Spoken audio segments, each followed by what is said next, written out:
At 4:47 a.m. on the morning of October 14, 1944, Corporal Aurelio Bellio, Relly Dallasay of the Hut Balahap-affiliated Batahap-affiliated Batapated Resistance Network, crouched behind a collapsed sugarcane processing mill at the edge of Barangay Tibag, 12 kilometers northwest of the main Japanese garrison road in Pampanga Province, a road currently carrying an estimated 340 enemy soldiers, the lead column closing to within 600 meters under a moonless, rain-saturated sky. In his hands, he held not a rifle, not a grenade, but a modified bamboo and rubber siphon contraption he had spent 9 days constructing from coconut fiber rope, salvage pump parts, and a section of pre-war irrigation hosing, a device his commanding officers had openly mocked, calling it Angbombanjin Buang, the madman's pump. The nearest friendly element, a 7-man Hux scout team, was positioned 1,400 meters to the east, completely out of audible signaling range. In the next 4 minutes, Corporal Dallasay's device would either drain the single passable flooded road crossing on which the Japanese column depended, redirecting the backwater into a lateral depression and converting a fordable military route into an impassable marsher, or it would fail, and 340 soldiers would reach the airfield resupply before morning. Because wars are not always won by those with the most credentials, but by those who study the ground beneath the enemy's feet more carefully than the enemy himself. The events of October 14 would not appear in any American military communique. They would not be cited in General MacArthur's return narrative. They would survive only in the oral tradition of Pampanga's farming communities, in 3 pages of rice paper notes written in Kapampangan, and in a single paragraph buried inside a post-war Philippine Army debriefing transcript stamped Restricted, Guerrilla Operations, Central Luzon. But among those who fought in the lowland resistance, the name Relly Dallasay became something quietly permanent. The man who stopped a column with water, rope, and patience. Before we dive in, I want to know, where are you listening to this story from? Drop your city or country in the comments right now, and let's see which corner of the world has the most war legend fans. Don't just scroll. Type it out. Your comment might get featured in the next story. Aurelio Dallasay was 23 years old in October 1944. He had been born in 1921 in the municipality of Arayat, Pampanga, the second son of a family that cultivated 3 hectares of irrigated rice paddies on land they had leased from the same Principalia family for 2 generations. He had completed 4 years of elementary school at the Arayat Central School before being withdrawn by his father to work the fields full-time when his older brother died of fever in 1935. He was, by every administrative measure, a nobody. His official rank of corporal had been assigned not through any formal ceremony, but because the 7 men in his immediate cell acknowledged him as the one who could read a topographical sketch and remember a route after a single walking survey. He was not physically imposing.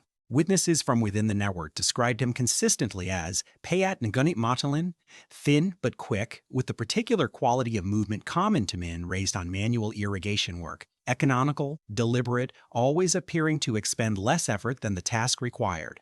He spoke in short sentences. He did not argue with officers. What set Corporal Dallasay apart was not valor in the conventional sense. It was attention.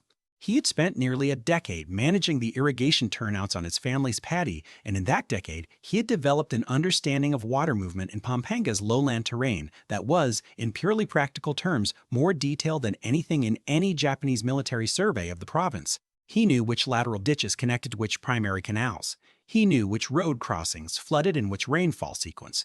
He knew, critically, that the behavior of water in clay loam soil at elevation 0 was almost completely predictable if you had watched it long enough. In early 1944, when the Hawk Network began intensifying operations against Japanese logistics routes in central Luzon, Dallasay had presented an idea to his cell commander, Lieutenant Crisanto Valdez, that certain road crossings could be rendered impassable not by demolition, which required explosives they did not have, but by controlled water manipulation, which required explosives they did not have, but by controlled water manipulation. By redirecting irrigation flows at strategic moments, a crossing that appeared passable in Japanese reconnaissance could be flooded to vehicular impassable depths within 90 minutes. Better still, once the water was drained back after the enemy passed, the crossing would appear normal again, leaving no trace of interference. Lieutenant Valdez had listened, nodded, and done nothing with the idea.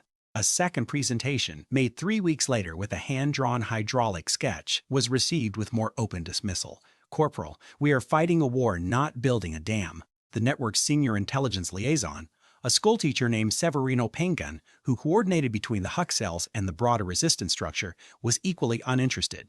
The technique was too slow, too dependent on weather, and too passive. The resistance needed rifles, grenades, and ambush. It did not need irrigation management. Dallasay accepted this without public objection.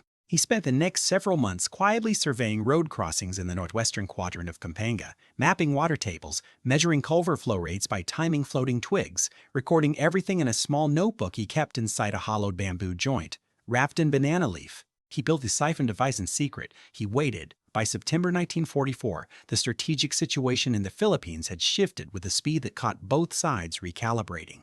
American carrier forces had devastated Japanese air assets in the Leyte Gulf region, and General MacArthur's return landings were being actively planned.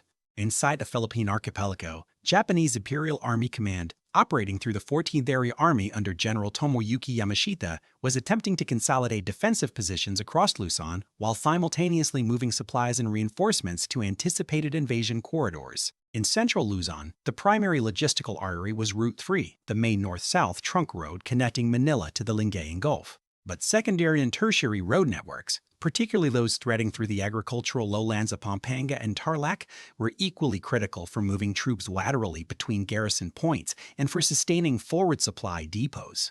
The Japanese had invested significant effort in maintaining these routes, deploying engineer units to repair bridges and culverts, and establishing a systematic road inspection regime that covered the main network at 48-hour intervals.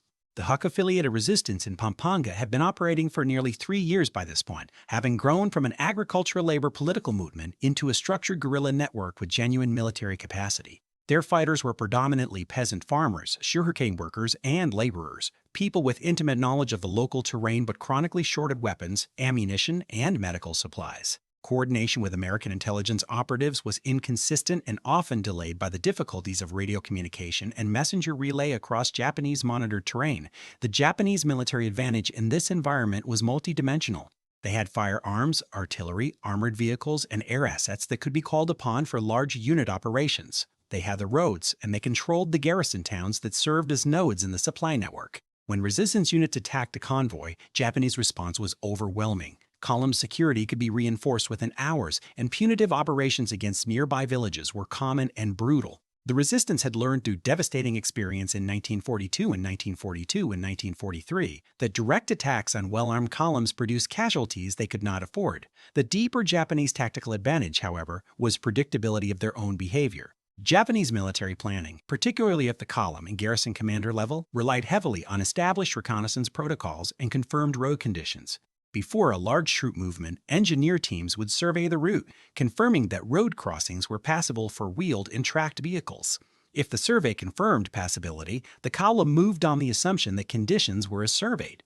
The Japanese did not have the manpower to resurvey every crossing immediately before every movement, and their planning timelines were tight enough that the window between survey and movement was often 6 to 24 hours. This gap, between when a road was confirmed passable and when troops actually moved, was the vulnerability Delisle had been studying. The crossing at Sitio Malaking Ilog, a low concrete inner ford on the secondary road connecting the garrison town of Sta. Rita to the airfield resupply depot near Magalang, was particularly suited to what Delisle had been planning. The ford was approximately 18 meters wide, normally ankle to knee depth at October water levels, and relied on a single culvert and earthen berm configuration to manage drainage from the adjacent paddy system. The lateral ditch feeding into the berm's upstream side connected, 400 meters to the north, to a primary irrigation canal that carried substantial flow after heavy rain. The culvert itself was Japanese installed, designed for drainage efficiency, which meant it could also, under the right conditions, be overwhelmed. The Japanese had surveyed this crossing on October 12. They had found it passable. The column of 340 soldiers, or reinforcement element from a 2nd Tank Division's infantry support component, moving to the airfield depot to receive equipment ahead of the anticipated American landings, was scheduled to cross at dawn on October 14th. They did not know that on the night of October 13, Corporal Delisle had been lying in the sugarcane for 6 hours watching their survey team. The preceding 3 months had been grinding ones for Delisle's cell. In July, Lieutenant Valdez had been betrayed to Japanese counterintelligence by a collaborator in Bacalar and had been executed. His replacement, a younger man named Sergeant Rodrigo Mangio from the Huk's more militant faction, was aggressive and impatient, insisting on nighttime ambushes of small Japanese patrols. 3 of these ambushes had produced results. A total of 9 enemy soldiers killed, several rifles recovered, but the 4th, in late August, had gone badly wrong. The ambush team had caught a Japanese patrol at a narrow road bend outside San Luis, but the patrol had radioed before contact, and a reinforcement truck arrived within 20 minutes. 2 of Delisle's closest comrades were killed. A third, A young man named Berting, who had grown up on the adjacent farm to Dalasay's family, had been captured and, according to village informants, had been interrogated and executed at the SDA Rita garrison. Mangio's cell had taken its worst losses in a year. The aftermath brought the familiar pressures that followed every significant contact. Japanese counter-guerrilla units swept through a 12-kilometer radius, conducting searches and arrests, interrogating farmers, setting up vehicle checkpoints on every road. The cell dispersed into smaller groups of 2 and 3, lying low in the paddy marchants and sugarcane fields. Movement was restricted to pre-dawn hours. Food was carried in small amounts. Meetings happened in whispers in the dark. It was in this constrained, demoralized period that Dalasay raised his idea again, this time not with Mangio, who was away coordinating with another cell, but with the intelligence liaison Severino Pangan, who had come out to the field to assess the cell's status. Dalasay spread his survey notes on the ground and walked Pangan through the hydraulic logic of the Malaking Ilag crossing step by step, the October rainfall pattern, the canal flow rates, the culvert capacity, the gap between Japanese survey and movement timing, the estimated flooding depth achievable within 90 minutes of siphon activation, given current water table. Pangan listened more carefully this time. The August losses had made everyone thoughtful about direct action. But his response was still cautious. What if the rain doesn't come when you need it? What if the Japanese resurvey? What if the device fails and you've positioned yourself 600 meters from 340 enemy soldiers? These were not unreasonable questions. Dalasay answered each one with the quiet precision of someone who had been rehearsing the conversation in his own head for months. Pangan did not authorize the operation, but he did not forbid it either. He told Dalasay he would not include the plan in any network communication, which meant that if it failed, it had never existed. Dalasay understood this as the only approval he was going to receive. The rain came on October 12, not the uncertain drizzle of early monsoon tail, but a sustained 12-hour downpour of the kind that saturated clay loam to the water table and sent the primary canal running at 3/4 capacity. Dalasay had been watching the canal gauge markers he had hammered into a bamboo stake near the head gate for 6 weeks. When he checked them at midday on October 12, the reading confirmed what he needed. That evening, he moved alone to a position 200 meters north of the Malaking Ilag crossing and watched the Japanese engineer survey team arrive. There were 4 of them, with a sergeant and an interpreter. They weighted the crossing, measuring depth at 3 points with a calibrated rod, 38 centimeters at center, 29 on the flanks.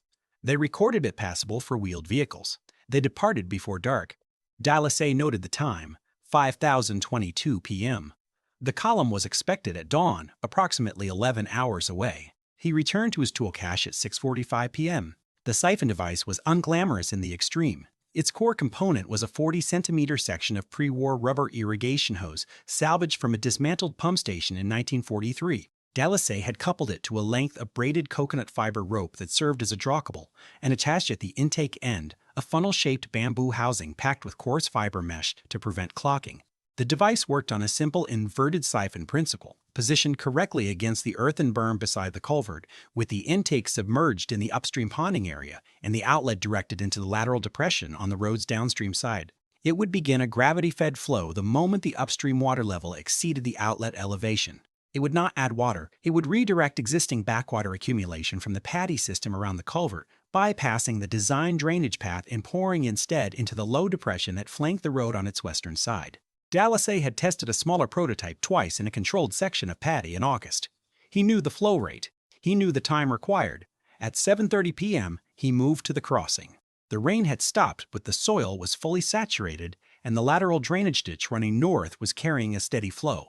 He worked in complete darkness, moving by feel across terrain he had walked 20 times in daylight. He positioned the device against the berm's northern face, drove 2 bamboo stakes to hold it in place, and checked the intake depth, 11 centimeters of ponded backwater over the intake mouth. He adjusted the outlet angle twice, confirmed the drop gradient, and then lay flat in the sugarcane margin to wait. He heard the flow begin 7 minutes after positioning, a faint, persistent trickling in the dark. By 9:15 p.m., the trickle had become a steady pour. Dalasay, pressed flat in the sugarcane, could hear it without raising his head, a low, continuous rushing sound easily lost in the background noise of a post-rain night in the lowlands, insects and frogs, and the distant movement of water in the main canal. He had anticipated this. The sound was exactly what he had predicted from his prototype tests. The device was functioning. He did not move. He had given himself a personal rule before this night: no adjustments after deployment unless the device stopped completely. Any movement near the crossing risked disturbing the soil around the berm, leaving prints, creating evidence. He lay in the sugarcane and listened to the water move. By 11 p.m., 2.5 hours into the siphon's operation, he estimated, based on the flow rate from his prototype calculations, that approximately 4,200 liters had been redirected into the lateral depression. The depression was approximately 20 meters long, 4 meters wide, and 60 centimeters deep at its lowest point. It was filling. He could not see it, but he could hear the difference. The flowing water was no longer disappearing silently into absorptive soil. There was a soft, spreading sound of water meeting standing water. At 12:40 a.m. on October 14, he allowed himself to low crawl to a position with a partial sightline to the road surface. What he saw in the ambient glow of a partially clouded sky was enough. The road's western shoulder, which had been a dry earthen berm 6 hours earlier, was now a continuous sheet of reflective surface extending from the lateral depression to the road's edge. The crossing itself, the berm and culvert structure, had not been overtopped. The device had done exactly what he designed it to do. It had not flooded the road directly, but it had saturated and undermined the western approach to the ford, turning a 20-meter strip of what the Japanese survey team had recorded as solid road shoulder into soft, waterlogged mud sitting atop clay loam that had been subsurface saturated to 40 centimeters depth. He retreated to his original position in the sugarcane and continued waiting. The column arrived at 4:38 a.m. WWII heard it before he saw it, the engine sound of a lead truck, low-geared, cautious in the pre-dawn dark, headlights, dimly hooded, swept across the road ahead. The lead vehicle, a Type 94 six-wheeled truck carrying approximately 20 soldiers, approached the crossing at walking speed. The driver would have seen the water on the road's western shoulder and slowed further. The vehicle moved on to the berm approach. What happened next took 11 seconds. The truck's front right wheel crossed the berm's shoulder at a point where the lateral flooding had undercut the surface. The driver would have felt the wheel break through, a sudden lurching drop of perhaps 15 centimeters as the subsurface clay, saturated in structure failed, gave way. The truck pitched hard to the right, its rear left wheel climbing off the berm edge, and the vehicle came to rest at a 20-degree list with its front axle buried to the differential and its rear wheel spinning in the air above the lateral depression. It had not fallen. It had sunk. Silently, almost gently, into the softened earth. The column stopped. In the darkness, WWII heard voices, sharp, authoritative, then rising.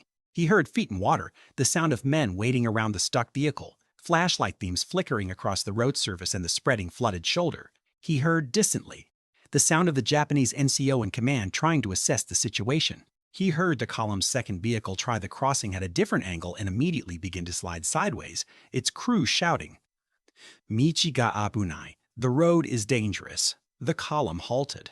WWII pressed his face into the sugarcane and permitted himself, in that moment, a single quiet breath that was not purely functional. What followed was 3 hours of increasingly frustrated Japanese engineering response. The column had no heavy recovery equipment. Their route designation had classified this crossing as a firm secondary road, not a combat engineering challenge. They had tow cables and manual effort. 2 more attempts to edge vehicles across the berm using timber planks pulled from a nearby farm structure produced 2 more bogged vehicles and 1 near rollover. By 6:30 a.m., with full daylight revealing the true extent of the water on the road's western approach, the column commander had halted all movement and sent a runner back to the nearest garrison for engineering support. The runner would take 40 minutes each way. The engineering team, once assembled, would require time to reach the crossing. And by then, WWII had already low-crawled 500 meters north, retrieved his siphon device from the berm, leaving no trace except 2 bamboo stake holes rapidly filling with water, and was moving through the sugarcane margins toward his safe cache point. Behind him, the Japanese column would remain at the Malakangila crossing for 19 hours and 40 minutes. When engineering support finally arrived and cleared the bogged vehicles, rendered the berm passable with timber cordery, and moved the column through the airfield resupply window had closed. The supply equipment they were meant to receive had already been rerouted by the garrison command to a different depot after the column failed to arrive on schedule. 340 soldiers had reached their destination 1 day late without the equipment they were sent to collect. In the broader strategic accounting of the Pacific War, 19 hours and 40 minutes of a single resupply column delayed was a minor footnote. But in the tactical arithmetic of Pampanga's lowland resistance, it was the first time a Japanese military movement had been stopped by a single Filipino guerrilla with no weapon at all. The cell did not learn what had happened at the Malakangila crossing immediately. WWII arrived at his cache point before dawn and remained hidden for 18 hours, as standard counter-detection protocol required. It was Severino Pangan, through his network of village informants, who assembled the picture over the following 2 days. The first report came from a farmer whose land abutted the road near the crossing. He had watched the Japanese column from inside his nipa hut, counting vehicles, and had sent word to a resistance contact in Estial Rita by October 15 morning. The second came from a woman who sold vegetables near the garrison perimeter and overheard a conversation between Japanese soldiers describing the incident with evident frustration. The third came from a Japanese-employed Filipino laborer who worked at the garrison repair yard and reported seeing 3 trucks brought in with undercarriage mud damage consistent with deep subsurface bog. When Pangan's account of events reached Sergeant Mangio's reconstituted cell on October 16, the reaction was not immediate celebration. Mangio's first response was pragmatic and characteristically blunt. "Nasan ang burial? Saan ang bala? Where are the rifles? Where are the bullets?" An operation that produced no captured weapons and no confirmed enemy casualties was, by Mangio's measure, a partial success at best. But Pangan saw it differently, and said so with unusual directness for a man normally given to caution. The operation had consumed no ammunition. It had produced no resistance casualties. It had left no evidence and triggered no reprisals against the civilian population. And it had delayed a 340-man reinforcement column by the better part of a day, something that no ambushed Forster network could assemble would have attempted against those odds. Within the cell network, word of the operation passed through the typical channels of guerrilla communication, fragmentary carried by messengers, accumulated into a composite story that was only approximately accurate but directionally true. By late October, the technique had a name among Hawk cells in the northwestern Pampanga area. Ang Paran ni relieved since Clepor's really his method. Dallasay himself, when asked about it, gave answers that were functional rather than narrative. The device worked this way. The timing required this many hours. The rainfall threshold was this measurement. He had no interest in mythology. He had interest in technique. 3 other resistance cells made requests through Pangan for Dallasay to consult on similar crossing operations in their areas. 2 of these consultations were completed before the American landings in January 1945 dramatically altered the operational environment. One consultation led to a successful crossing manipulation on the Tarlac Road network in November 1944 that reportedly delayed a Japanese motor transport column for 11 hours. Sergeant Mangio never formally acknowledged the Malaking Ilog operation in any debriefing. He included it in no action report. It existed, as far as the official record was concerned, as absence. Corporal Aurelio Dallasay survived the war. He returned to Arayat in late 1945 and resumed farming on the same leased land his family had cultivated for 2 generations. He did not receive a formal military decoration. The post-war reorganization of guerrilla service records was incomplete and often political, and Dallasay was not affiliated with any unit that had formal American recognition. His name appears once in the Philippine Army's post-war debriefing archive, a single paragraph in a section labeled Unconventional Delay Operations, Central Luzon 1944, attributed to a source identified only as guerrilla informant, Pampanga Province. No rank, no full name. Severino Pangan, the intelligence liaison who gave Dallasay the only authorization he ever received, a careful silence, became a schoolteacher again after the war and reportedly taught elementary school in Arayat for 22 years. He died in 1971. Whether he ever told his students about the crossing at Malaking Ilog is not recorded. What the documentary record cannot capture, and what the oral tradition preserves with the uneven fidelity of living memory, is the image of one man lying in the sugarcane in the total dark of an October pre-dawn, listening to water move through a rubber hose, waiting with the patience of someone who has studied the ground his whole life and finally found a use for everything he knows. No one ever doubted him again.